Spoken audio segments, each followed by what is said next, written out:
استغفار بھی دعا ہے اور تمام دعاؤں کی جان ہے، کیونکہ استغفار کے معنی ہے اللہ جل جلالہ سے مغفرت مانگنا، بخشش مانگنا کہ اللہ تبارک و تعالی ہماری غلطیوں، کوتاہیوں، گناہوں کو معاف فرمائے۔ اور یہ بڑی عظیم فضیلت کی چیز ہے، اور ہر مومن کو اللہ تبارک و تعالی نے یہ ایسا ہتھیار عطا فرمایا جس کے ذریعے وہ نفس اور شیطان کے مقائد اور نفس و شیطان کے حملوں سے اپنے آپ کو محفوظ رکھ سکتا ہے۔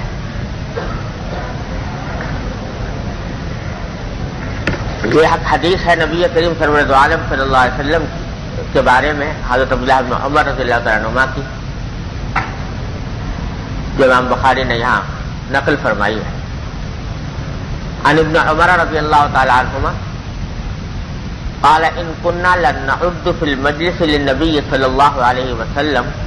رب اغفر لي وتب علي انك انت التواب الرحيم 100 مرة۔ حضرت عبداللہ بن عمر رضی اللہ تعالیٰ عنہ جو حضرت فاروق اعظم رضی اللہ تعالیٰ عنہ کے صاحبزادے ہیں، وہ فرماتے ہیں کہ ہم نبی کریم صلی اللہ علیہ وسلم کے مجلس میں بیٹھتے تھے تو بعض اوقات ایک ہی مجلس میں آپ کی زبان مبارک سے 100 مرتبہ یہ کلمہ سنتے تھے۔ کون سا کلمہ؟ کہ رب اغفر لی وتب علی انک انت التواب الرحیم، کہ اے میرے پروردگار میری مغفرت فرمائیے،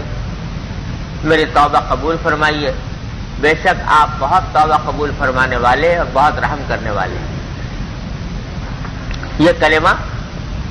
حضور اقدس صلی اللہ علیہ وسلم سے ایک مجلس میں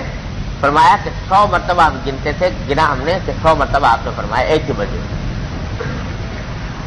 گویا کوئی مجلس حضور اقدس صلی اللہ علیہ وسلم کی جو ہوا کرتی تھی وہ اس طرح نہیں ہوتی تھی کہ مسلسل آپ کوئی خطاب فرما رہے ہیں، بلکہ بیٹھے ہیں، کسی نے کوئی سوال کر لیا تو آپ نے اس کا کوئی جواب دے دیا، خاموشی بیٹھے ہیں، جب کوئی بات ارشاد فرمانی ہوئی بات ارشاد فرما دی، صحابہ کرام نے سن لی، کسی نے کوئی سوال کرنا ہوا سوال کر لیا، آپ نے جواب دے دیا۔ اور وہ مجلس تو ایسی مجلس تھی کہ اگر آپ کچھ بھی نہ فرمائیں اور خاموشی بیٹھے رہیں اور سننے والے بھی خاموش بیٹھے رہیں، تب بھی لمحہ لمحہ علوم کی بارش ہوتی اور اللہ نبی کریم صلی اللہ علیہ وسلم کے فیوز و انوار کی بارش ہوتی۔ تو اس واسطے سے مسلسل کلام تو کم ہوتا تھا، تو جو وقت گزر رہا ہے تو اس کو نبی کریم صلی اللہ علیہ وسلم اس کو ذکر میں بھی استعمال فرماتے تھے۔ تو ان میں سے یہ ہے کہ یہ کلمہ ایک مجلس میں فرمایا کہ ہم نے بعض اوقات شمار کیا تو 100 مرتبہ ارشاد فرمایا۔ اور اسی مضمون کی تقریباً حدیث اگلی بھی امام بخاری نے روایت کیا، عائشہ رضی اللہ تعالیٰ عنہ، حضرت عائشہ رضی اللہ تعالیٰ عنہ روایت فرماتی ہیں کہ صلی رسول اللہ صلی اللہ علیہ وسلم الضحى ثم قال اللهم اغفر لي وتب علي انك انت التواب الرحيم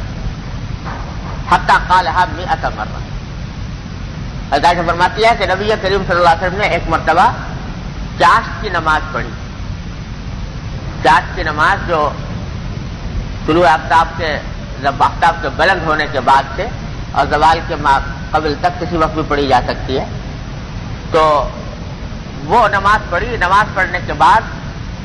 یہ کلمات فرمائے، یہ کلمات جو ابھی میں نے سنایا آپ کو، اللہم اغفر لی وتب علی انک انت التواب الرحیم، کہ اللہ مجھے مغفرت فرمائیے، میری توبہ قبول فرمائیے، بے شک آپ بہت توبہ قبول کرنے والے اور بہت رحم کرنے والے ہیں۔ یہاں تک کہ فرمایا 100 مرتبہ عائشہ فرماتی ہے کہ یہ کلمات کہے آپ۔ اگلی حدیث بھی حضرت عبداللہ بن عمر رضی اللہ عنہ سے روایت کر رہے ہیں امام بخاری کہ سمعت النبی صلی اللہ علیہ وسلم یقول توبوا الی اللہ فانی اتوب الیہ کل یوم 100 مرہ۔ صحابہ کرام سے خطاب کرتے ہوئے، صحابہ کرام کے واسطے سے پوری امت سے خطاب کرتے ہوئے فرمایا کہ اللہ سے توبہ کیا کرو، توبہ کیا کرو اس واسطے کہ میں بھی اللہ سے توبہ کرتا ہوں ہر دن 100 مرتبہ۔